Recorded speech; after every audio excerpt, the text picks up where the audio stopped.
Magsalita ng tapat na Lakers Nation, na may dalang higit pang impormasyon tungkol sa aming mga Lakers, ngunit mag-subscribe muna sa channel.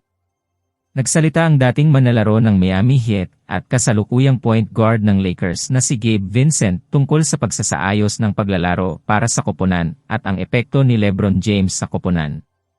Si Vincent, na pumirma ng 3 taon, $33 milyon na kontrata sa Lakers noong nakaraang off-season, ay ibinahagi sa Sun Sentinel ang pagkakaiba sa pagitan ng paglalaro para sa Lakers at sa Heat.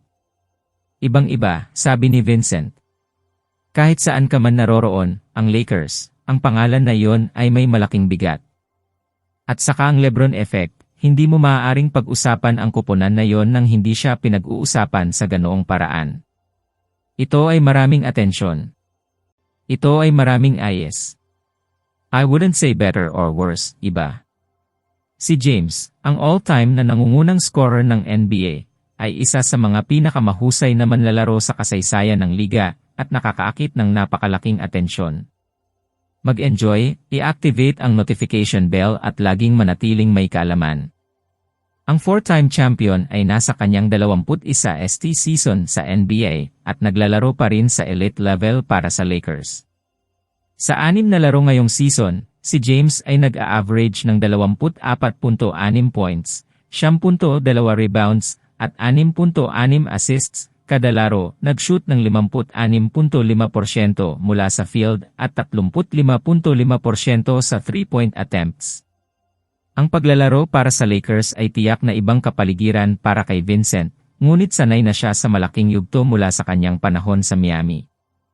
Si Vincent ay isang mahalagang bahagi ng pag-ikot ng Heat sa ilang season at naging playoff starter nang maabot ng koponan ang NBA Finals noong 2022 tandang bawas 23 campaign bilang no-8 seed sa Eastern Conference.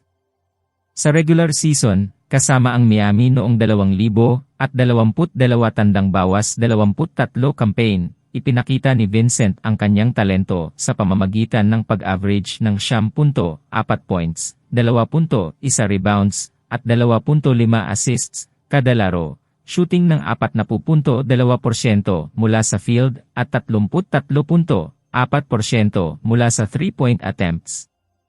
Ngayong season bilang isang Laker, si Vincent ay may average na 6.0 points at 3.0 assists kada laro. Palaging may mga mata sa koponan na pinaglalaruan ni James, lalo na't siya ay naglalaro pa rin sa mataas na antas. Sa unang bahagi ng kanyang karera, naabot ni James ang NBA Finals sa 8 magkakasunod na season at napunta sa Finals ng 1-0 beses sa kanyang karera. Umaasa siyang makapasok sa Finals sa ika-11 beses ngayong season, lalo na't naging malapit ang Lakers noong nakaraang season, natalo sa Western Conference Finals sa Denver Nuggets. Inaasahan ni Vincent na gamitin ang kanyang karanasan sa playoff para matulungan si James at ang Lakers sa kanilang paghahanap ng panibagong titulo. At ikaw? Ano ang masasabi mo tungkol kay Vincent? Iwanan ang iyong opinyon sa ibaba.